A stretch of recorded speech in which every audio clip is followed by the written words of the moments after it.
Let us start this. Okay, so today we have a really special guest, guys, for you on Legion of Blood. A really experienced YouTuber and ceremonial magician, Morino Ravenberg. And there is so many things I wanted to talk about with you. So if you want to reach to Morino, guys, there is a contact to him in the description of this video. And technically, this is pre-recorded, so we'll upload it maybe a week or two after we record it. But pretty much, this is a special opportunity because this guy is really a real deal. So, just like for the sake of introduction, can you shortly introduce yourself, to the Yeah. audience? Yeah, sure, no problem. Hi, everybody that's watching. My name is Morino Ravenberg. Just like Legion of Lilith said, I am a ceremonial magician in the Western tradition. I'm also an astrologer and everything else that has to do with esotericism I cover. I have a website called morinoravenberg.com, and I'm a magician for hire. That's my day job. Okay, I offer services of an esoteric nature to people globally. Okay, so can you give a short a backstory of how you started doing magic and some of interesting anecdotes, and then we'll go to meet and Yeah. Um, like most other occultists, honestly, I have a natural affinity for it. I have a natural affinity for the occult. I was always interested in the occult and the paranormal ever since I can remember, honestly, even as a child. And I have a specific video on this, but that's 45 minutes long, and it's called "How It All Began for Me" on my YouTube channel. If you type that in the search bar, you'll find it. If you're interested enough to watch it, that is. And shortly summarized, I started practicing around 2016, around 2015 to 2016. And I was essentially, I did the basic stuff that everybody did out there, I did the same cookie cutter kind of deal that everybody did down there, old school golden dawn workings and whatnot. And it was simply not to my liking because I didn't get any serious mention worthy results. And I simply broke everything down and I stopped practicing for a year while trying to figure out, the who, the what, the where, the what, the why, and how. And I literally just put everything on the line and into developing my own system. And it was all about results. Okay, maximum results. Okay, actual mention worthy results. And I simply refined it from there. And for me, it's just 24/7. I literally eat, sleep, breathe magic. There is never a moment where I have peace, essentially, to put it that way. I never take a break from work or anything like that. It doesn't matter where I am, doesn't matter what location I'm in. I can do what I do virtually from anywhere. And that's also why it says on my website that I'm available 24/7, to the point where customers sometimes joke with me and they ask me if I ever sleep, because every time they even try to reach out to me, I immediately respond.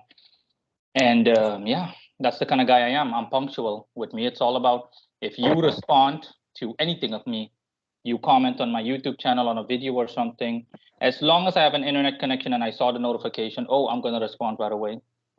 And here I am, essentially. So pretty much, dude, what you said is technically true, because we reached out to you together, me and my girlfriend, and you replied within 15 minutes both times, and the request was pretty serious. With majority of people, I kind of have to dance around them for the interview, but you were like hands on, and you were pretty clear that this is something which you do pretty much on a daily basis all the time, like magic ritual communication. And that's something which I found only myself and now you to be actually like that. Majority of people who claim to do it actually don't do it. They simply pretend to do it. But reality is majority of people don't have mental capacity for it. They break down pretty quickly. So I wanted to ask you something. So you have two patrons, two really powerful patrons on your path, Sandalphon and Samael. So can you talk about Archangel Sandalphon first and more about your personal experience with him?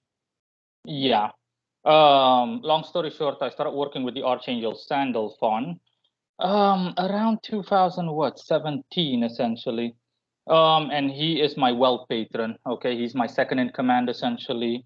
He's the second most important spirit to me, and he essentially brings in the money. He manages and brings in, or better said, the other way around. He brings in and manages the money. Okay, so he sees the wealth income, and yeah, like I said, I've been working with him for what, it's 4 or 5 years. But to me, again, time is purely subjective. To me, I lead such a fast-paced way of living that 1 month equals a year. So you can imagine with someone like Sandalphon, it's like half a century. It's like a lifetime completely that I've been working with him. Um, and yeah, in terms of what Sandalphon is like, classically, basic information you'll find out there is that he's the archangel that rules over the earth from a spiritual perspective. So everything you see out there, nature, everything, precious metals, minerals, gold, silver, everything you'll find in the soil, the earth as a whole, that's Sandalphon's domain. That is the domain, that the dominion that God has given him. So he's the archangel that keeps the entire earth in check in the way of natural resources and everything. Um, so he specializes in everything relating to that, which includes wealth. Um, and he also rules and presides over all the spirits essentially that can be classified as in being from the earth. Although it's not a black and white issue, all of the archangels essentially work with each other, as well as their subjects, and so on and so forth, where they can go up and down in between their respective spheres, you name it, the same way that God has programmed the universe in that specific context. Um, when I first started working with Sandalphon, the thing is that when you work with spirits, you essentially need to build a rapport with them. Once you've shown them that you're serious and that you really care about them and that you're fully devoted to it, it's going to be a matter of time. If they deem it worthy, or you worthy, better said, they'll simply reveal their true form. When I started working with Sandalphon first, he simply took the appearance of a guy in a green robe with a black sash, someone with green blue clothing, essentially. And he was just human sized, just the same size that the average person is. And after I think a year worth of working with him, he actually, or half a year, I got to see his true form, which is like most angels, honestly, similar to Archangel Michael or Michael and so on. He appears as a very tall man in like 3 meters tall, essentially, from a human perspective, 3, 4 meters tall, dressed in beautiful clothing. And generally speaking, it's white mixed with gold, mixed with platinum. It just goes on. And he wears, um, he's essentially dressed in a Roman outfit. Okay. And he has a spear in his hand. And yeah, that's what he looks like now. He is very feminine, essentially. Think of a man that is very, very feminine, a guy that has like nail polish and whatnot. Not to come off as like transgender or homosexual, just as feminine as possible, but yet still masculine. That's what Sandalphon is like. And in terms of his energy, the way he operates, and he's really beautiful. I mean, the way I describe automatically gives that away. He goes up and down really quick, really fast, and whatnot. Okay, movement is really quick and like to the point where he's like all over the place. Um, and yeah, for the rest, that's essentially it. I have an expansive article that I've updated over the years on Sandalphon with several videos embedded in it, and I show people literally everything. My altar to him back in the day, compared to my altar that I have to him now, in a separate room in my house, the temple specifically. The last time I updated it was 2 years ago, 2020, back when I added like a last offering and whatnot. And by default, with any spirit, it's the same thing. What you give is what you get. So I fully devote myself to it. And I think in terms of offerings, I have given him offerings worth $25,000 to $30,000. Really expensive stuff. We're talking about gold bars. The most expensive thing was a platinum bar. And I remember when I gave him that offering, I could feel the sheer amount of energy that flew through me. It was like I was injected with something heavily, and all I wanted to do was go out into nature. And that's also what I did in my spare time. And we're not talking about just going out on a lawn or something or the forest. No, I really went deep into like the jungle just to relax and hang out and whatnot. We're talking about desolate locations where you don't get any cell phone reception, you name it.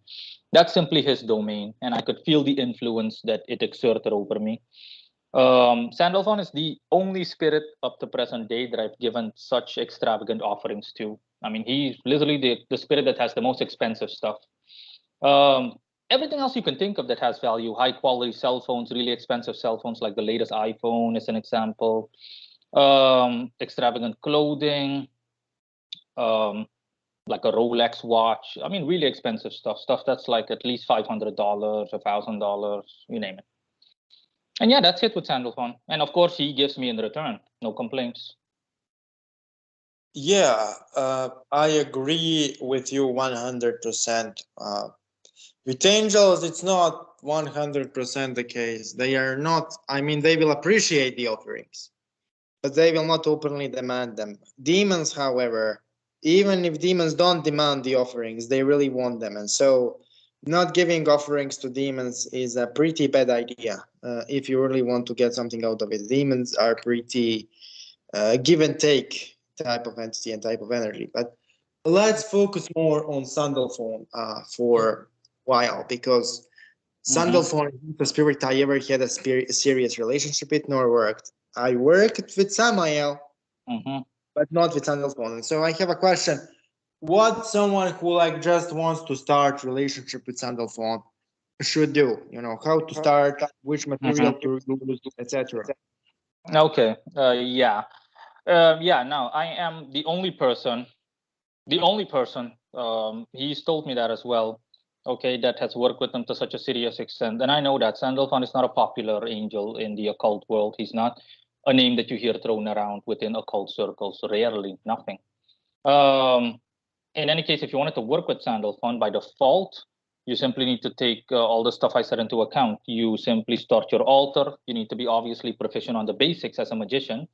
You need to have a natural level of clairvoyance. You need to be familiar with the exercises, the whole thing, blah, blah, blah. And once you're a proficient magician, then you can start working with him. And it's the same outline at a basic level as with any other spirit. You simply make your offerings consisting of his seal on the altar, and you offer him things that align with what you want. So if it's the same thing as me, if it's the same thing as me, you want wealth, then you simply place wealth related items on it. Okay, things that you would give to, for example, someone. It's about quality, not about specifically the expense associated with it or how much an offering is. It's about how much effort you put into it. Similar to if you were to, for example, have a child and you love that child very much, you're actually going to pay attention to what's going on, as in, hey, what does my child really like? My child is into comic books, etc. So you're going to get that kid like you're going to get that child a lifetime, for example, either a lifetime supply of comic books or a one-time edition signed by an actor that played a comic book hero, you name it. It's purely about the quality. And to any person, it really shows how much you care, that you really care if you're willing to go that far. You're willing to go the extra miles in order to get someone something like that. And it's the same thing with any spirit, so therefore obviously the same with Sandalphon. You simply get him things relating to wealth, banknotes, diamonds, precious metals and minerals that cost a lot on the market, things that are by default really popular and that jewelry is made from or out of. Let's just say limited edition banknotes, you name it. On my altar, for example, I have also banknotes spread across. A $50 bill, a $100 US bill. I have a 50, 100, 200, and 500 euros. These are all rare, especially the 200 and 500 euros. The 500 euro bill, for example, is I think the rarest because the European Union stopped printing it. So, it's available only in a very limited supply. It's no longer in circulation. And that's simply an example. Those are the kind of things. By default, it's about quality, and your offerings have to represent your intent, the reason why you're working with them. As in, I want this, so I give you this in return. And yeah, for the rest, you simply need to build a rapport with him. Just stay at his altar, talk to him, and everything. And of course, you need to be able to do all of this stuff because you want to, not because you feel like forced or obligated to. And for the rest, everything will happen of its own accord. He'll essentially fill you in on the who, the what, the where, the why, and the how in relation to your objective, how long it's going to take estimatedly, etc., etc. So I need to like add a note there, like just a short sentence. So Mhm. majority of people who work with spirits make a really dangerous mistake, especially the beginners, Mhm. is they think the offering is replacement for the effort. It's Mhm. not the case. Offering cannot be replacement for the effort. It Yeah. can only be a substitute for the effort, a Yeah. supplement to the effort, not the Yeah. substitute. You still need to do the rituals. You still need to do physical effort. You still Mhm. need to invest mental effort. Mhm. What spirit is there for is spirit is to literally crash into the pathways of reality and Mhm. put you into situation where you have the craziest opportunities ever. Yes. So technically, regarding Sandalphone, so Mhm. this is like a question for a lot of people. A lot of people will be interested Mhm. because a lot of people want to work with angels and demons at the same time, and how kind of Sandalphone fits into that dynamic. Yeah, no, it's simply a matter of as above, so below. Okay, the angels, the celestial spirits by default rule over the infernal spirits, and a lot of people think that it's going to come into conflict when that's not the case. Because you, as the operator, you as the magician, it's all about you. Of course, you should not share, for example, one ritual space, as in literally the exact same small space. With two spirits. It doesn't matter what their alignment is. My point is alignment doesn't matter. If you want to work with an infernal spirit as well as with a celestial spirit, like for example a demon and an angel, all of that is possible. They're not going to come into conflict with one another. It's all about you. They know what their places are, God appointed places in the universe, and they don't care about any of that. Okay, you're the main focus. The reason that they are in your world, in your reality, is because you allow that to be the case. I've worked with both of them, and I heavily prefer working with angels because angels legitimately care about you and they'll never forsake you or abandon you. They'll always have your back, etc. They're like the ideal parent. And with demons, not that I have anything against demons, I've worked extensively with demons, but with demons, it's different. Okay, even if demons don't have negative intentions, the demons I've worked with, for example, the infernal spirits like Clonek, for example, fallen angel, a couple of others, it's not an issue essentially. It um it's not an issue. Okay, they don't it's not like they were malevolent in nature. It doesn't matter whether they're malevolent or not, but the thing is that by nature they are destructive. So 9 out of 10 times things are not going to go well if you work with a demon. With Clonek I had the same thing, because before Sandalphon I worked with Clonek for wealth, and he did get me wealth, but up to a certain extent. And there is a catch with celestial spirits, with angels and whatnot. There's no catch. There is no downside in general. If there is a downside, then you'll notice it right away, and it won't be something severe. It will be something minor or minuscule. But with infernal spirits, there is a catch. For example, with Clonak, he worked through career-related opportunities, and he did get me better jobs that paid me substantially more money uh, in my respective location. But the problem was that his nature by default is erratic. So I kept losing jobs every month or two. So after a year with working with him, I had to change companies or switch companies 7 times. And it eventually just left me stranded in the end, where I literally had like nowhere else to go, because I already knocked on the door of every company and I can't go back to the same old company, and I literally didn't know what to do. And I essentially was back where I started. And I didn't blame him, because I spoke to him and I told him, listen, no, I understand. After analyzing everything in detail, going up and down, I was like, yeah, no, no, no. I know that this is not your fault. This is just your nature. And he told me that. He was like, yes, with all due respect, if you're looking for something else, then simply work with someone else. This is simply the way I work. By default, I'm erratic in terms of employment opportunities. I'll bring money to you, but you'll lose it quickly as well. And again, I have no problem. If you want to work with someone else, that is all on you. That is your decision. And I simply respected him. I told him, okay, no problem. So we're going to say goodbye then, and see you some other time in case I need you. It's the same thing. There was no bad blood, nor will I ever allow bad blood to be between me and a spirit, etc.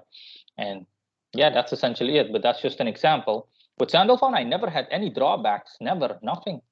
Everything was always thumbs up, and other than the simple tremendous strain it takes on you mentally, especially if you're the average person. Oh boy, it's like 20 literally like 20 cinder blocks are put on your shoulders, and mentally you feel completely fatigued. But it's like spiritual weightlifting. The same way that if you were to lift weights, you can barely lift that weight before breaking down. You really need to get used to it, but it comes with the territory of being a magician. And once you become stronger, you build up that level of strength, then you can easily get results that other people have to slave for easily, honestly. So yeah, that's it.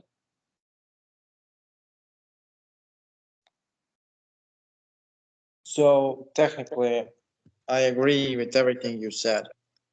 Uh, I definitely agree with the fact that all of those spirits have God appointed duties, and all of them serve divine providence in their own manner. Uh, Contrary to the popular belief, you cannot be against God because God is all encompassing principle. And No. the entire Satanism thing is pretty much lack of theological education. It's absurd from a metaphysical point of view. So now we will pretty much go to the next part of the interview, Mm-hmm. which is Samael. Mm-hmm. So Samael is kind of spirit you work most with. You have more content on Samael than all other spirits, more experience with Samael than all other spirits. Mm-hmm. And pretty much like I will let you here to introduce Samael as ever you wanna. Mm-hmm. Okay.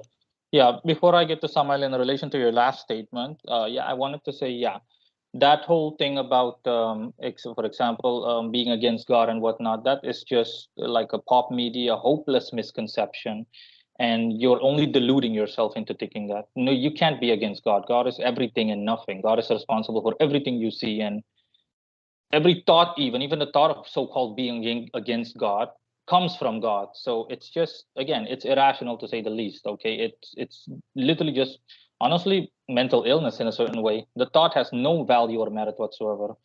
In any case, regarding Samael, yeah, Samael is my number one. He's my patron. He is my everything. He's the most important spirit that he's the most important spirit in my life. He's the number one. Sandalphon is number two. Samael is number one. And classically, people know Samael as the archangel that rules over Mars and the planet Mars on a spiritual level, and deals with devastation and destruction and so on and so forth, which is true. Samael, essentially, his name means poison and or venom of God or wrath of God, and that name speaks for itself. Samael is essentially the embodiment of God's severity, the embodiment of God's wrath upon the world. That's why everything that has to do with violence, warfare, chaos, pain, misery in a violent way, shedding blood, agony, all of that has to do with Samael. He resides over all of that. And yeah, Samael is one of the most popular ones, but also in part because he is both good and evil. Okay, Samael is the only angel that is dualistic. So he is literally both. He is celestial and also infernal, in a matter of speaking. Also, literally, honestly, from a spiritual point of view. And I worked with Samael because Samael essentially checked all the boxes for me. Samael was really just the one that I was meant to be with, essentially, on a spiritual level. The second I came across Samael, I literally did not want to see or hear anyone else, so to speak. I remember when I became proficient, when I had my own system set up and everything started rolling, things started going well. I was thinking about choosing a patron, and I had it boiled down to Samael or Michael, to the point where they, hypothetically speaking, had like a mini argument over whom I should choose. And I chose Samael, and I haven't regretted my decision ever since. I mean, if things went the other way, I would have gone with Michael, and my career would have looked very differently, as well as my life overall. Yeah, I simply loved everything that Samael stood for, because for me, he embodies power, the ultimate form of power. In my own personal life, I found that I was lacking in fire in terms of energy. I simply lacked. I never saw myself as a wimp or a sissy, if you will, or as someone that's too soft-hearted. But generally speaking, I was more, naturally speaking, before I was an occultist, I was more the peace-loving type. I was not the type to really to really be dominant. I was, but in a different way, in a peaceful way. I wasn't the type to be straightforward and just had power overall. So Samael was simply the embodiment of everything I wanted to be, essentially. And my own oration to him that was on his altar when I first started with him was literally also, I want to be just like you. And yeah, I got what I wanted. Okay, to the point where a customer told me once, I can see Samael in you, you know, you look just like him, etc. No, no, no, no. This was a long time ago, and yeah, Samuel is simply the number one for me. He deals with all things of a destructive nature, dealing out damage, destroying this, destroying that in the most violent of ways possible, as well as bestowing courage in a positive way, giving you the power and the backbone you need to actually get things done, to be dominant in a constructive manner, to have willpower. Samuel deals with all of that. And similar to Sandalphon, Samuel's article is also heavily updated with ever since I started working with him, multiple videos embedded in the article. All the offerings I gave Samuel are definitely a treat for the eye, to the eye, especially for people that like medieval warfare, because I've given Samuel really extravagant gifts in the way of really expensive swords. For example, a Japanese sword, katanas, a crusader sword that is like at least 1.5 meters long and thick. Really heavy stuff that you can't even lift easily. You really need to do your best. A shield, and everything else you can think of, essentially. Other than that, what generally speaking people also don't know is that Samael also deals with lust, so sex in a lustful manner. Because since he rules Mars, he also rules the zodiac signs Aries and Scorpio. Aries deals with all the other stuff I've already mentioned. Scorpio deals with death. Scorpio deals with, again, lustful sex, sex in a lustful manner, so carnal desire and also intense emotions, etc., etc. Okay, that's also why Samael is the original angel of death. He is the angel that essentially severs your life cord when you die. Okay, he doesn't literally do so. He sends an emissary, which is usually the entity that we know as the Grim Reaper. The Grim Reaper falls under Samael. I have a video on the Grim Reaper, and but my point is, it all comes from Samael. Every death in the world, someone dies, etc. Samael gives the command, and yeah, that's it. So the third question, because like Samael, both you and I have content on Samael on channels extensively. But the reason why I will not go into approaches to Samael for beginners is because Samael is definitely not for beginners. The way he teaches people, the way he treats people, the way he triggers things in people's lives is not for beginners, because Samael is one of the few entities who is not the most merciful entity ever. Like, he will kind of put you to the trials you need to pass through. And some people simply don't make it. So for Samael, I think it's the best for us to like just give a philosophical overview of work with him. Now, the third question I have for you is a really important question. So that's like, this is like a complex question. I will phrase it. So this is the question of like ritual you used to offer, you don't anymore, about selling your soul to the demonic entity, what it means, what it entails. Can you tell us what it really is? Because a lot of people don't know. And a lot of people don't know that actually you cannot simply approach the entity and sell your soul if you don't know what it means, because entities will simply reject it.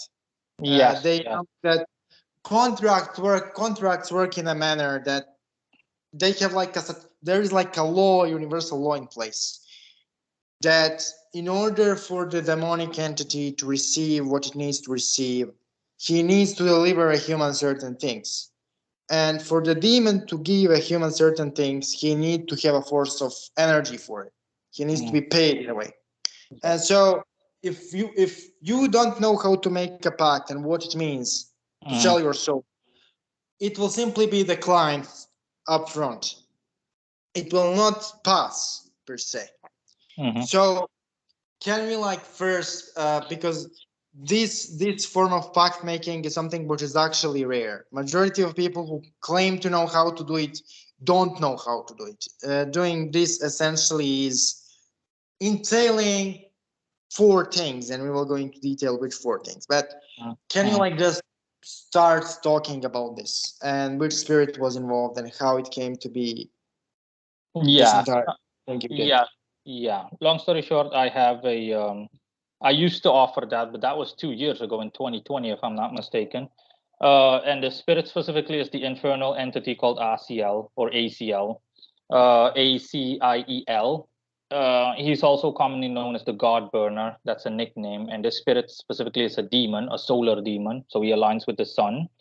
Um, and he appears traditionally in the shape of a lion, just a general lion. And I have Asiel was one of the spirits I covered back when I was still a beginner.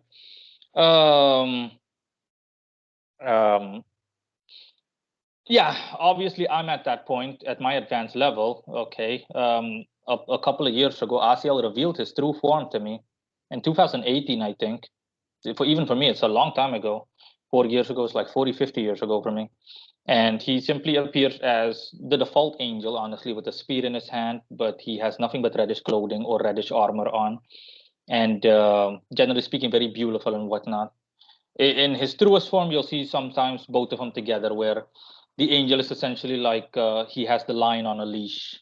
And that's what Asia looks like in general. Now, in relation to him, I offered soul selling contracts 2 years ago through him. I spoke to him. He was okay with it. I think he's the one that brought it up. I can't remember the details exactly anymore, but he's the one that brought it up. And the reason I stopped with that is because it really started attracting the wrong kinds of people to my practice.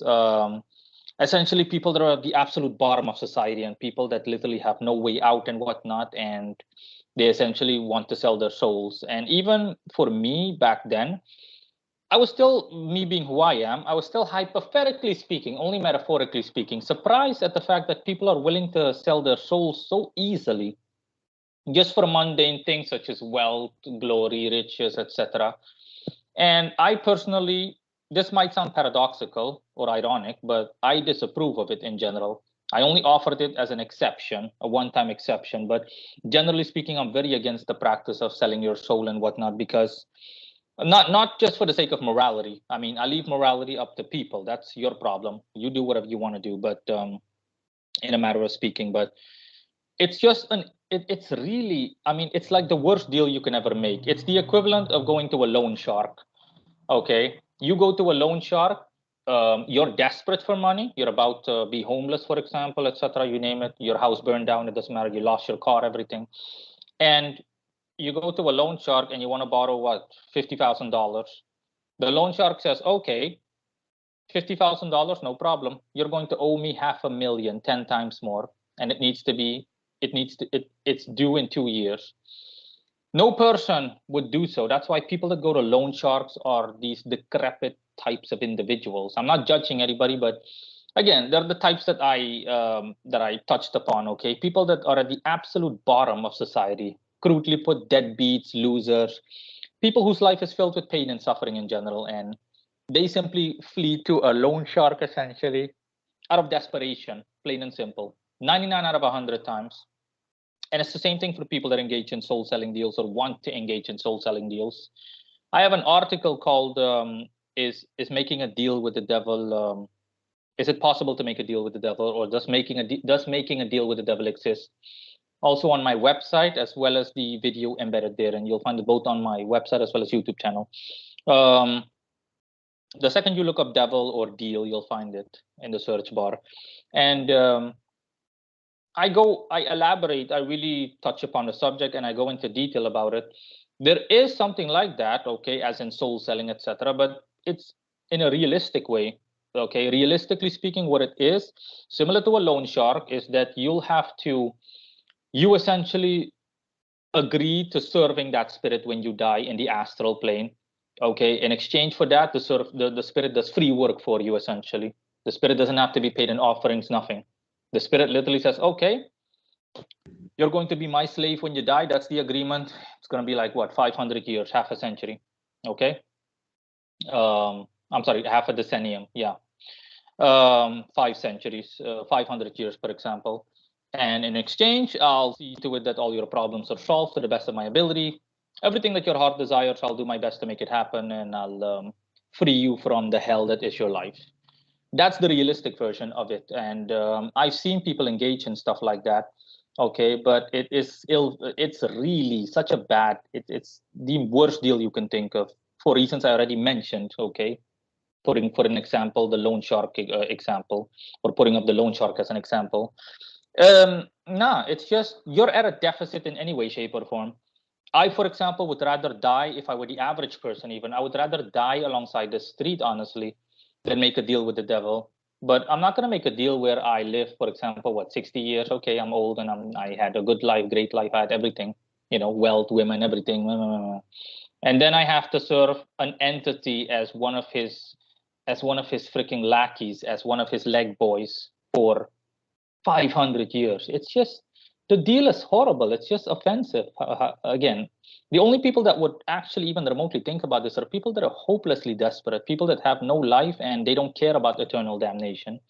Because you're not going to go to hell or anything like that. You're going to serve the spirit in the afterlife, and judgment day will determine, God will determine on judgment day what will happen to you, or as he deems fit earlier. Okay, that's why he's God. He does whatever he wants, whenever he wants, however he wants, all the time. But yeah, that's it in relation to making a deal with the devil. Now, how it works by default is that you either contact like someone like me, a proficient sorcerer, someone that actually knows how things work, or you're a proficient magician in yourself. And instead of making offerings to a spirit, which I heavily recommend because it's easier, you can opt out at any given moment, as opposed to a soul selling deal. You tell a spirit, okay, listen, I have no offerings, I have nothing, but I really make this deal with you. We can make the agreement, we can shake on it, etc. Are you interested in me selling my soul to you? So I'll be your slave in the afterlife for a time as you see fit, an undetermined amount of time. And in exchange, you literally give me everything that my heart desires, everything that you see in my heart, that you see in my mind when looking at me. And that's also why never under any condition, unless God wills otherwise, will a celestial entity, an angel or anything like that, engage in a soul selling deal. The mere thought is offensive, like there's no tomorrow for them, because it's pretty much the embodiment of corruption, of moral corruption. You can't get more morally corrupt than that. And yet realistically there are people that do things like that, but it's not literally so much soul selling. You have people that essentially say, hey, listen, you can have my firstborn child, you can have this, you can have that. And these spirits are either infernal spirits or they're just miscellaneously malevolent spirits. It could be, alignment doesn't really matter, but they're non-celestial for sure. They can even be pagan, but even pagan spirits have standards. You'll have a hard time finding a spirit that will engage in a soul selling deal. Generally speaking, only exclusively infernal spirits will agree to something like that. And yeah, for them, obviously, it's a sweet deal. They get a slave for what, 5 centuries, and to them, giving you all the things you desire, it doesn't matter what it is a drop in the bucket for them. It's like what? It's a year's worth of work for them, and they get 500 years in return. It's like paying someone $1 and you get $500 in return. So obviously they'll agree to that, and they're infernal. So for them, this is part of who they are. It's in their nature. That doesn't mean that they're deceptive or anything. The rules are clear, and this is not something that you can opt out of. That's the whole thing. Once you sign this so-called contract, you're hooked. End of story. Breaching said contract will lead to tremendous problems. Okay, I've seen it happen to people in real life. Not that they sold their souls, but they, for example, gave up their firstborn children. They made some kind of offering, essentially, where that child essentially belongs to the entity that they served or worshiped. And it's not working with the spirit. It was more worship, because these were mundane people. It still happens all over the globe. And they were in breach of contract. They did something to piss the entity off, and the entity wreaked havoc on them. All hell broke loose in their lives. You name it, the entire household and family collapsed. They descended into tremendous poverty. They're, for example, a family, the children of the household became mentally ill. One child went to prison. One child was institutionalized. All of that happened so fast, in like a year, less than a year even. And yeah, that's essentially, and I can't blame the entity. You're in breach of contract, so his mentality is I'm coming for your ass. The same way that if you go to a loan shark, you're in breach of contract, the guy literally just tracks you down or has you tracked down, and he's like, okay. And he has a group of gangsters with him, and he's like, okay, break both of his legs, chop off both of his arms. And yeah, you're going to be left limbless, hanging by a thread, your life hanging by a thread. And that's essentially what the realistic version of making a deal with the devil and the whole concept of soul selling is all about.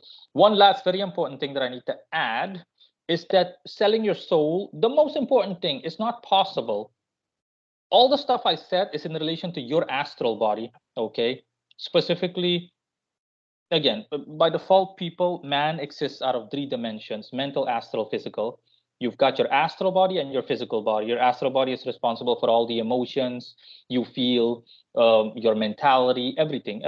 Okay, these are the building blocks of your personality, essentially. The same way that everything in the world, in the material world, needs a spiritual, a higher up, essentially. In the same way, you need an astral body to be able to manifest in the to be able to function continuously in the physical world. Without your astral body, you'd literally drop dead because you're literally nothing but meat and bones, skin and bones. And it also works the other way around. Generally speaking, an astral body a spirit can't just manifest in the material world. He needs an anchor. He needs an actual material object. It doesn't matter whether he creates it himself, but bottom line is, you want to manifest in the material world, you need to have a material hold on to, so to speak. And your soul is literally the divinity within you. Your soul is a small snippet of God, essentially. And it cannot be sold, bargained with, corrupted in any way, shape, or form. Doesn't matter what happens to you, your soul can never be touched. Your soul is literally, essentially, like I said, a little bit of God inside you. And that's the most important thing. That's why the whole concept of soul selling is laughable, because you can't sell your soul. The realistic version is that you're essentially selling your astral body. When you die, your astral body, you simply shed your physical body. End of story. Your astral body goes to the astral plane. And even there, your astral body will die. That's what's called the second death. Okay. Because your astral body also needs energy, nourishment, and whatnot in order to sustain itself. And without that, by default, doesn't matter what you do, your astral body, just like your physical body, will also become worn out at a certain point. It will take a lot longer, and it depends on numerous factors, but your astral body will also just fade out and it will die. And then your soul is the only thing that's left. Okay. But even your soul essentially can manifest as an astral body, but at a highest vibration, as in that part of you cannot be touched. That's the difference. That's why you can, for example, connect with anyone spiritually. It doesn't matter how long they've been dead. They could have been dead for like millennia, and you can still connect with them. If you know how to do it exactly and what to do, then you can still bring up their memories. You can still engage with them in a spiritual dialogue. Okay. Because I remember someone asked me that recently, this because the person had a reaction along the lines of, your astral body also dies. So how is it possible to like look into someone's mind when they're dead and they've been dead for a long time, like 50, 100 years, etc., etc.? And that's what my answer was. But again, your soul cannot be touched. You can't touch your soul. Your astral body is fair game, essentially. Your astral body, when you're, for example, afflicted by black magic, someone placed a curse on you. Okay, nothing but bad things happen to you in your life. That's because your astral body, similar to the way that your physical body can contract a virus. You've got AIDS, you've got yellow fever, etc. Doesn't matter. Okay, your astral body can also become ill. When someone curses you, that negative energy latches onto your astral body and it corrupts your astral body. And a corrupted astral body will automatically create a corrupted reality. That's why horrible things happen to someone if they're cursed or when they're cursed. They attract it to them. It's not the world's fault, essentially. It automatically shapes the reality up to a certain extent. That's why, the same way that if you, for example, if you're physically afflicted, you have a virus, you name it, something's wrong with you, you've got some hopeless illness, you've got cancer, for example, you can't function the way the normal person functions. You can't do the same things that a person does. You can't be carefree and uninhibited as much as you'd like. You're restricted. It's the same thing with your astral body. As long as your astral body is healthy, you're essentially clean from the inside, you're spiritually healthy, you're astrally healthy, then things will work out in life. You'll attract good things to you, and nothing but good things will happen.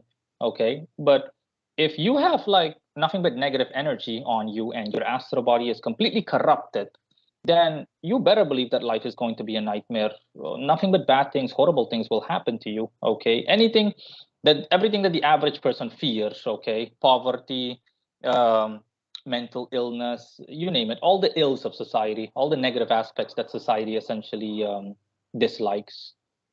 And yeah, that's it. So pretty much, since we covered the questions for this interview, I would like to have a yeah. The last question I forgot. So you're patriarching with Jesus Christ. Yeah, I forgot that. Yeah. Okay. Yeah. That wasn't so much path working. The thing is that in 2019, and some people might have difficulty, I don't know, swallowing this or coming to terms with it. It might seem far-fetched to them, but that doesn't really matter to me. It doesn't take away fact. Um, what I call the Cairo, that was my Cairo phase or Cairo era. It was essentially Jesus Christ coming to me, and he told me, in exchange for everything you've done, all of your hard work over all the years, okay, I've been instructed by God to help you as a magician and to ascend even further. And yeah, that became the backbone of my practice. I remember that I stopped working with the spirits that I worked with, literally. Okay, all the others were commanded to simply keep themselves in the background and to go back to their positions, including Samael and Sandalphon. And it was a major change in my life. Okay, because essentially I purely relied on my own power. The Cairo is essentially just the how should I put it? It's a Superman-like version of one's astral body. So essentially, spiritually or astrally, I have the strength with the regular Cairo. I had like the strength of 50 men, 100 men, roughly estimated, 10 men minimum. So I could do things myself. Any kind of magical working that I was reliant on the spirits that I worked with for, like Samael and Sandalphon, I could simply do myself by simply sending energy to someone, by generating it and then sending it their way, etc. That's why there was a heavy emphasis laid on that back in the day in 2019, regular Cairo. And a while ago, I reached my pinnacle because I remember I worked with with Jesus Christ for like a year, approximately a year and a half, and unfortunately, it did have minor drawbacks, honestly. And that's also why I was prompted to quit essentially and to go back to the spirits I worked with. Because when I worked with Jesus Christ and I noticed that, for example, everything went well, etc., etc., magical workings and whatnot, things were more powerful than ever. I noticed some friction on occasion. I would on occasion not get along well with someone, both in daily life as well as maybe a customer of mine. And I know that that's where it came from, because by default, higher the higher beings, essentially, the second you, hypothetically speaking, as an occultist, come close to God, you only metaphorically speaking, it's impractical, because the thing is that the spirits that you work with, like for example the seraphim angels, those that the ones that serve as God's bodyguards, these angels, working with them, despite the fact that they have tremendous power that you'll never come across anywhere else, so to speak, um, working with them is impractical, especially if you have mundane goals in mind. You're going to notice friction. It's essentially overkill. It's the equivalent of crushing an egg with a sledgehammer instead of with a regular spoon. It's impractical. That's also why I've told people in the past, and I've made a very good point of this, including my customers. It's not all about power. Never only focus on power, because potency only goes so far. You need practical applicability. You need flexibility. Okay. If that were the case, if it was all about power, then you would only have ceremonial magicians that do the heaviest of work, essentially. And you wouldn't have people that work with any other spirits. You wouldn't have necromancers, etc.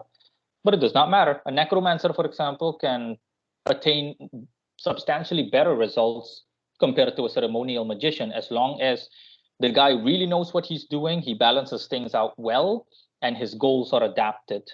Because the dead, obviously, compared to the spirits that ceremonial magicians like me work with, they pale in comparison. I've worked with the dead. I have extensive experience in necromancy, not ritualistically, but all across the board, or not just ritualistically. And I noticed the difference. And when I first connected with a dead person, I was like, wow, this is it. I was like, yeah, don't have to expect anything, honestly.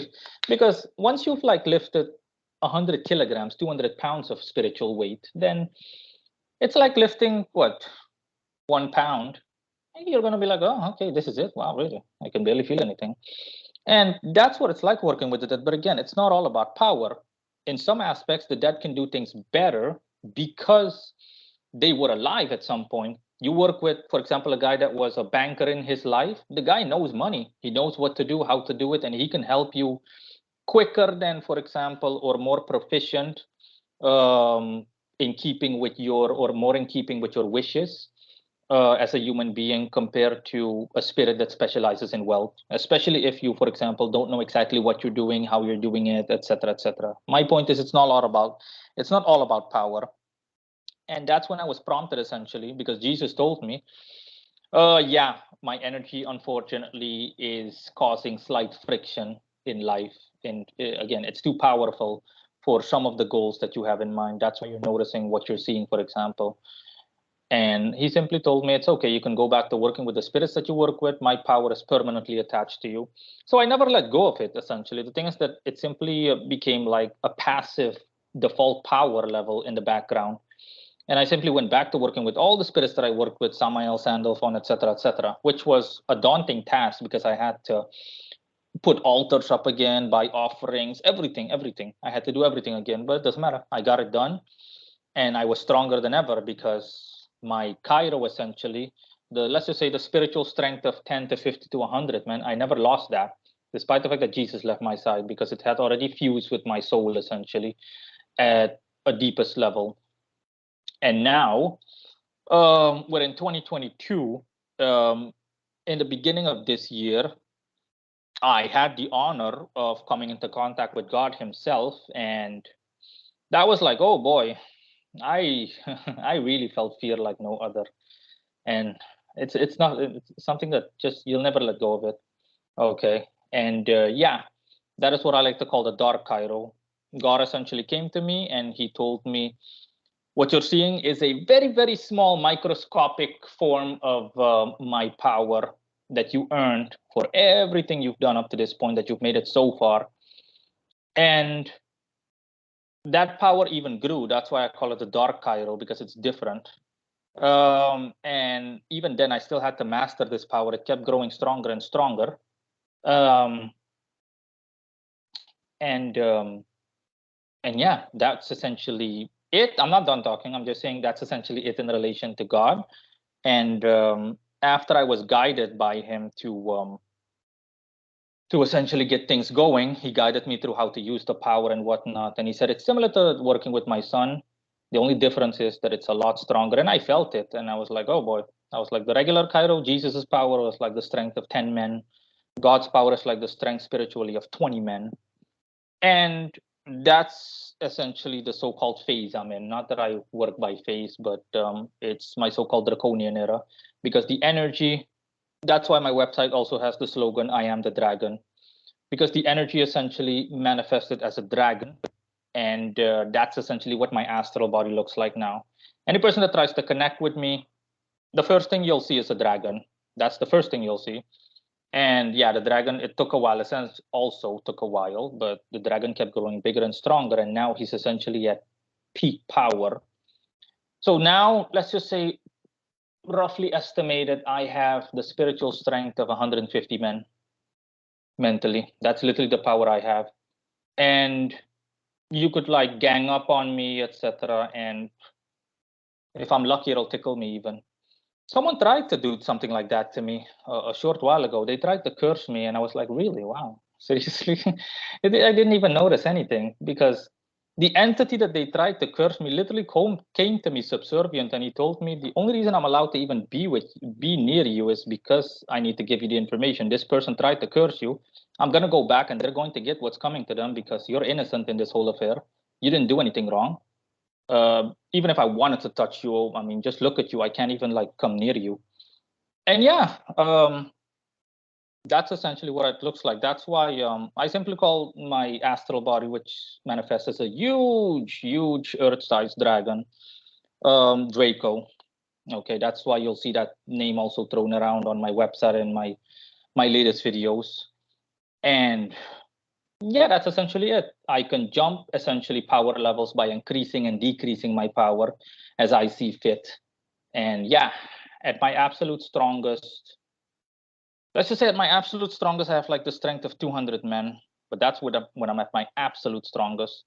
That's why I can essentially do whatever I want, and I can go wherever I want. I can easily honestly kill a sorcerer mentally if I wanted to. I can make him short circuit completely without trying all too much, because I've tested this with another occultist, and usually it floors him. It really floors him. He's like out like a light for the entire day, and he's like, no, no, no, no, no, no, no, no. My head immediately hurts. I can't even like. Mm-mm. And that's at regular power. And I told him, so essentially, if I wanted to like kill you, I can kill you easily. I can literally just aim a bolt of energy at you, and you're just like, Psh. And he's like, yeah. The very thought scares him a little, but yeah, not that I intend on doing so. Absolutely not. I find it highly disrespectful. I would never dream of attacking another sorcerer or another person unless it's absolutely provoked and you really just disrespect me in the grossest of ways. You're just asking for trouble. But yeah, that's essentially it. That's where I am at spiritually in my practice. And yeah, this is like the pinnacle of my achievements. When I first started, I legitimately, purely only wanted one thing, is to be as close to God as possible. And yeah, I have that now. And yeah, that's it. I'm done talking. Okay, so I just wanted to like add a few notes Mm-hmm. to this, some of my own like experiences, and then we can have a little back and forth and then end the interview.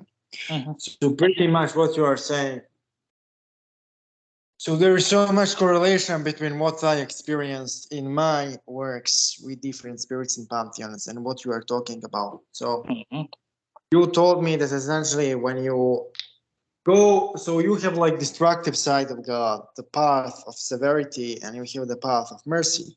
Mm-hmm. And beyond those two pillars per se, Mm-hmm. and beyond the trees as we know them, of the Mm-hmm. cliff of the Sephiroth, beyond those levels of energy, there is a primordial form of God, the primordial form of the divine. And Mm-hmm. there are many descriptions of that primordial form, but the dragon seems to be most common description of it. Mm-hmm. Yes, that's why the So dragon is also mentioned in the Revelations. Yeah, in the book of yeah, Revelation.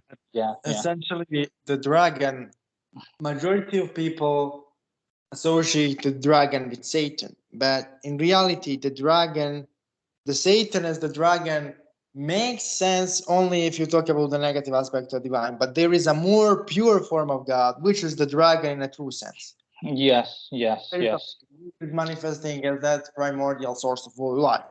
And it's yes. also known as like traditional Balkan magic, for example, that all of the fairies and saints and all of the demons come from the dragon. The dragon is the top of the pantheon. Mm-hmm. So it's also known in kind of Judaism. They refer to what you're saying as Ein Sof, Mm-hmm. undivided oneness. Mm-hmm. And pretty much what I wanted to say is that all spiritual paths end in that one point, and in Ein Sof. Mm-hmm. So even work with demons with negative energy should Mm-hmm. be used to commune with God and with the divine. The problem is people don't understand it.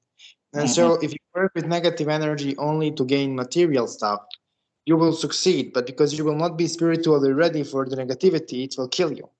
Mm-hmm. What all of the money is worth if the negative energy is so high that you go nuts?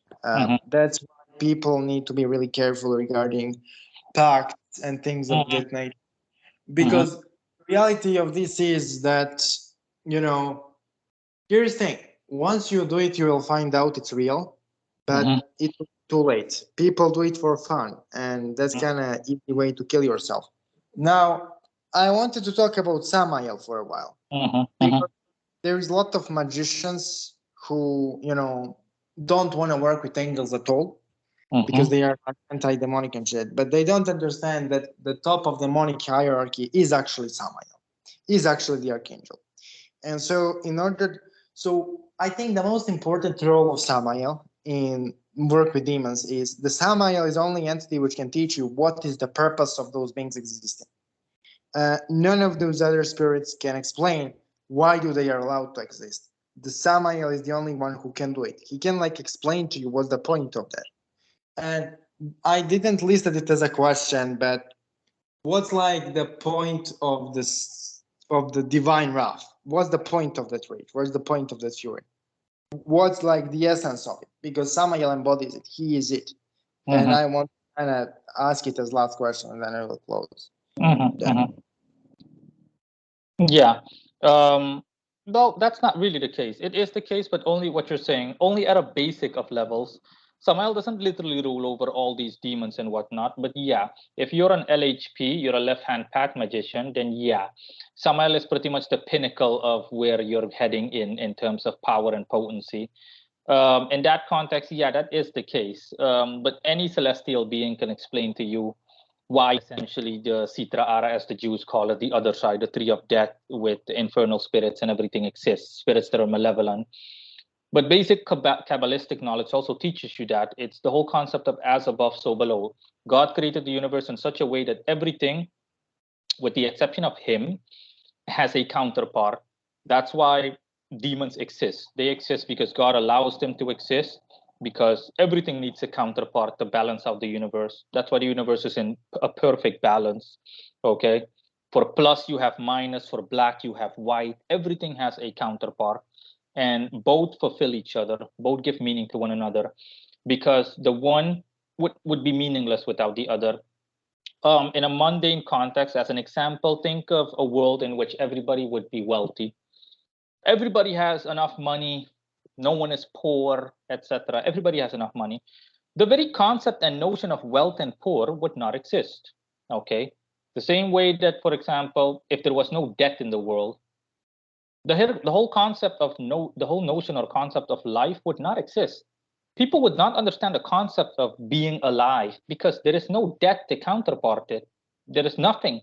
As in, being alive is just the default state of being. It's the same thing. Okay. That's why how God created the world, and that's why you have the tree of death opposing the tree of life. That's why you have infernal spirits that serve as counterparts to celestial beings like angels and whatnot.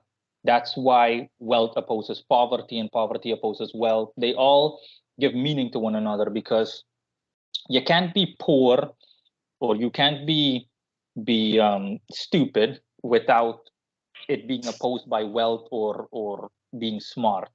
They both give meaning to one another. The only reason that you can distinguish them is because both of them exist. If only one of them existed, a world in which everybody is smart, then the concept of being smart, the concept of intellect doesn't exist, because everybody is smart, everybody has a high IQ, so to speak, everybody's knowledgeable, blah, blah, blah, it just goes on. The concept of that doesn't exist. The whole reason why you can make that distinguishment is because other people are the exact opposite. They lack that level of intellect, they lack that level of understanding and so on. That's how you can distinguish, as in, hey, this person is smart and this person is ignorant or stupid, bluntly put. That's how the world exists, and that's why and essentially, yeah, that's why you have essentially infernal spirits. In relation to left-hand path magicians, what I would advise them, so to speak, in relation to their practice, because I have discussed the left-hand path extensively on my website as well as YouTube channel, but my last video, the header spoke for itself. It's called the impracticality of the left-hand path. And it's impractical, essentially. It's like taking the more difficult route that leads to the same location. Okay. You can take that route, but you only take that route once you're already proficient. I never immediately said I'm going to climb the tree of death, because common sense tells you that. No, it's like wanting to run when you can't even walk or crawl. You need to go through the steps of comparison. Once you have built up the spiritual strength, then you can say, okay, let me see what the dark side looks like. Let me see what it looks like to deal with negative energies and whatnot. But if you choose that right off the bat, when you're not even proficient, or if you're just a beginner, you're going to run into trouble. You're literally going to run into trouble. And again, the whole notion of the left-hand path and quote unquote demons being cool and evil being glorified is just pop media nonsense. In reality or actuality, any magician worth his or her salt, you're free to work with whatever spirits you want to work with. But if your focus is purely on maximum results, getting ahead, and really just reaching divinity and just getting everything that you want, it doesn't matter whether what you want is mundane, whether it's just superficial, you want to be rich and famous, blah blah blah. It does not matter. You can attain all of it, but all of it will have to go through celestial spirits. But if you only want to work with infernal spirits, then you're deliberately confining and or restricting yourself because you refuse to go beyond that point, which is okay. But my point is you need to be aware of it. There's a limit to how far you can go. And I would only advise doing so if you're a proficient magician. Once you've already done the basics, you know you can gauge or measure for yourself that, hey, I'm strong enough and I really love working with infernal spirits, so I'll work with them. No problem. It's like a snake handler working with snakes. You can work with them as much as you want, but you need to know how to handle them, because if you mishandle them in any way, they're going to strike and you're going to get hurt in the process. So you need to know what you're dealing with. The problem is that a lot of people out there, they just buy into the whole nonsense of demons are cool and the whole pop media crapola, honestly, and it misguides them, honestly, and it puts them on a path of self-destruction. Yeah. And yeah, before you know it, these people become like mentally ill and this and this and that, etc., and their life goes down the drain, and it just goes on. Yeah, it's like, but here's the thing. So I filmed the multiple videos saying exactly what you're saying. Mhm. I honestly consider this form of propaganda we see in a cult community as a form of charlatanism, really dangerous, really destructive, and really disgusting form of charlatanism. Because Mhm. to be honest, the goal of that charlatanism is to attract clients, to attract people who will pay for pacts or rituals or I don't Most know what. definitely. Yeah, And yeah. to me, I feel like keeps telling people the same thing you are telling, that demonic entities can bring you closer to God. The Job was closer to God than any other man when Samael beat him up. But it's extremely difficult, and it destroys 7 out of 10 people who go if you don't learn to adapt to that negativity, which is a process on its own. You Mhm. pretty much need to rotate rituals in which you ask for things and merge with them, with rituals in which you simply accustom yourself to the negative energy you absorb. So you Mhm. need to have a really careful rotation of attunement and absorption of negativity. Yeah, The point of that is essentially God has two hands, the right hand and the left hand of himself. With the right hand, he creates, with the left hand, he destroys. And the yeah. point of that path, material gain is a part of it, because essentially this reality is mostly comprised of dense negative energy. So philosophical undertone is you absorb material things in order to absorb negative energy within that matter, in order to get negative side of God to come to you and you understand it. That's the Mm. rationale behind that left-hand path spiritual materialism. But Mhm. it has to be in line with the purpose of the left side of the universe. You Yes, cannot yeah. call those beings and try to make them what they are not. If you approach tiger as it is a sheep, you will be eaten up. And Mhm. one last thing regarding that entire discussion with people is there is like a ridiculous notion today that everything people wrote before 21st century is somehow a form of propaganda by Mhm. someone.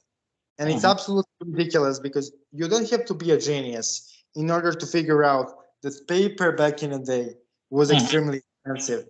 And Mhm. only the most important thing was written down.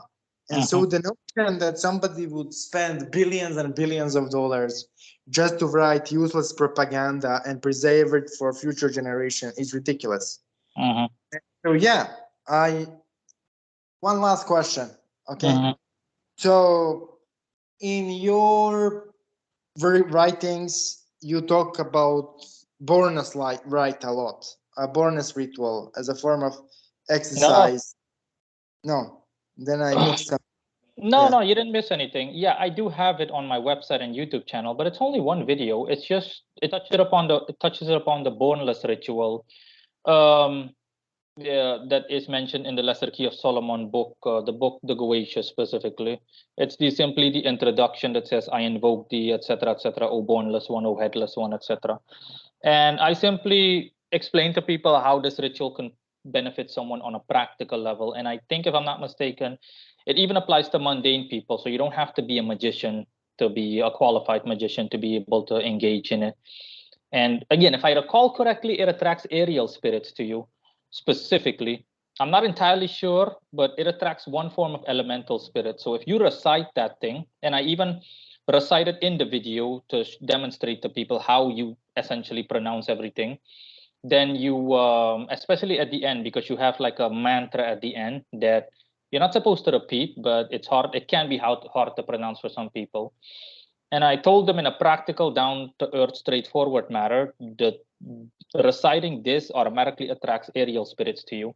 So these aerial spirits will essentially carry out your wishes. If you recite this every single day in alignment with their own nature and to the extent to which they can do so. Because if they can't do it, then if they, for example, since they're aerial spirits, they specialize in all things relating to the element air, intellect, etc., balancing oneself out mentally. It just goes on. Okay, all things of an intellectual nature, literature, and what you want is something that opposes that. Then they're going to have a hard time accommodating you, so to speak. So you'll notice progress in one part of your life, but in the other part, the part that you want the most, yeah, you won't notice anything. Best case scenario is that they'll guide you to someone or to something that can actually get you what you want specifically. You might get the impulse to just do something else that will automatically attract the necessary spirit that you want to help you in that specific endeavor. And yeah, regarding sensationalism, yeah, that is true. Again, it doesn't matter how many people. Unfortunately, I like to say, to be as blunt as possible, human stupidity is like a black hole. It doesn't matter how many times you warn people, people just, some of them, they won't listen. They're either too dense to listen, or they're too stupid to listen, or they're just too ignorant or too stubborn or pig-headed. And I said to people, it's like, again, it's just sensationalism that is gift wrapped and then it's sold to you. The whole point is to make it as sensational as possible and to thereby attract the wrong kinds of people, people that are ignorant. So these people will eat that stuff up like it's nothing, like it's a meal. And by the time they realize that that it has no real value, if they ever realize it, then it's way too late. And the person selling that sensationalist nonsense is has already sold 100 copies or what, 1,000 copies or 10,000 copies, and the person's already made his money, and he's like, "Yeah, baby, I'm good." But it has little to no merit, honestly. It's just literally just the equivalent of of I almost want to say a televangelist, someone that essentially pretends to hold a church sermon and says, "I can heal people, come to me, Jesus will save you," etc., etc., etc. And these people just get swindled for an insane amount of money, and what the person says has little to no merit. So yeah, people that are familiar with basic televangelism know what I'm talking about. Yeah. So since this channel is about Lilith, the last question will be: you have like no, you. I think you didn't work with Lilith really, really elaborately, but like, what's your experience with her in short notes? I have worked with her elaborately, but the thing is that I'm past the point where I work extensively with spirits. Essentially, if I work with a spirit that I'm not used to working with, then I do so mostly for a customer, etc. Other than that, even the false spirits I work with, I have a team of spirits other than Samael and Sandalphon. Those two are at the head, Samael being number one and number two. But by default, I have a couple of other spirits that I work with for my own personal purposes. And if a customer of mine comes by and he wants work done, then I usually fall back on one of these gentlemen. But generally speaking, in the wake of my power, I simply do it with my own draconian energy, my divine draconian energy. Um, and in relation to Lilith, yeah, I have an article which is called my one night stand with Lilith. Obviously, not meant in a sexual manner. It's simply meant as a one time interaction with Lilith, as well as a video unraveling my past life with Lilith. Yeah, and that's it. So I have a decent amount of experiences with Lilith. I mean, yeah, I can easily see Lilith all the time, but my experiences with her are what you generally can expect. Essentially, she was the first woman, essentially, first wife of Adam, etc. The most basic stuff that people out there know. She was the first wife of Adam. Her husband is Samael. Um, she is essentially seen as the main demoness, the mother of all demons, essentially. Um, and in terms of working with her, my website and my YouTube video already give that away, essentially, in terms of clairvoyance as well as other more intense work and so on and so forth. For the rest, she's just honestly, she's like the embodiment of like the near perfect woman, beautiful, graceful, yet intense and dominating if need be. So she's like the whole package. Okay, she can really deal out heavy amounts of damage if need be, and yet she can be graceful. She can be classy and yet promiscuous at the same time, etc. She's just, yeah, really just the perfect woman, honestly, or at least what one would perceive as a heterosexual man as what the near perfect woman would be like in terms of behavior as well as appearance. And so, yeah, I agree with you. There are some things like that she also has like a demonic aspect Mhm. related to plague and divine fury. But then again, you mentioned that she is, to a certain extent, the manifestation of divine vengeance. And it's quoted in the Bible that she is a divine vengeance upon Edom, Mhm. essentially. Mhm. There is a one part I really want to, and you agree with me on that. You said it multiple times that there is a futile attempt of many modern men and women to embody Lilith. And so when they fail at embodying Lilith, then they try to reduce Lilith to their own standards of what Lilith should be. And that's so ridiculous. I mean, you cannot be like the Lilith person and then have victim mentality or not accept difficulties in life or not fight against adversity in a way that force does. Because regarding Lilith, you kind of notice already as somebody who summoned her, she really tends to come with the aura of chaos around. So you cannot like confine Lilith to any form of stability. And so work with Lilith demands infinite adaptability to progressing forms of chaos.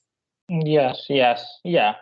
The best way to put it is translated to a mundane context. Lilith is almost like essentially a medieval queen or a queen reigning over a medieval empire, and she can be both. Essentially, she is like strong, and yet she's graceful. She has a gentle touch, and yet it can also be very stern. Essentially, so really just destructive but also graceful at the same time, literally just truly an empress, essentially the same way that you have an emperor and an empress. The empress can also take care of things. She can, hypothetically speaking, also rule the kingdom in her husband's absence, so to speak. And in relation to mimicking her, nah. If you work with Lilith, you're a woman, for example, obviously Lilith will have a more profound impact on women than on men, because if you're a woman, you're a woman. Lilith is feminine in terms of, not that she's gender aligned, but I mean she's feminine in terms of energetic alignment, if you will. And if you're a woman and you work with Lilith, by default, Lilith will make you like her, especially if you work in the long term and you push it to the max. You really work on a heavy set basis with Lilith. Lilith will automatically, if you're a docile, submissive individual, Lilith will make you an empress, essentially. Best case scenario, you'll be just like Lilith, and you'll learn how to do things like stand up for yourself, to not take anything from anybody, to essentially put people in their place. You'll easily notice that you'll have like dominatrix tendencies about you. That's why the astrological mini planet, or the celestial body, the black moon, is literally named after Lilith. Okay, in astrology, the black moon is identical to the regular moon, but as opposed to the regular moon, the black moon, known as Lilith, stands for hidden emotions. Okay. Whereas the regular moon just stands for open and straightforward emotions and one's emotional state of being. And Lilith essentially is the exact opposite, okay? A hidden state of being, essentially hidden emotions that can really be surprising and shell-shocking in the best case scenario as well as the worst case scenario. So yeah, she is, it's a true testament to the fact that she is Samael's wife, because she is also dualistic. It's the first time that I've realized it. I never really bothered to really just think too much about it. But yeah, she is also the only other spirit I know other than Samael that is dualistic, that embodies dualism. But she's more of the female version of, if you will, so to speak, of Samael. But that's also why she has both Jupiterian as well as Martian properties. She has embodiments of mercy as well as of severity. Yeah. So one last question. I mean, but this is really the last question because you have your time, and Yeah, it's this fine. was really good interview. So last question is like, I am retarded regarding astrology. I need to admit, like absolute retard. I know nothing about it, but there is like a lot of information about Lilith as an astrological thing, right? So what is it? How one can use it in magical practice, and how to utilize it? Just say anything you know about those things.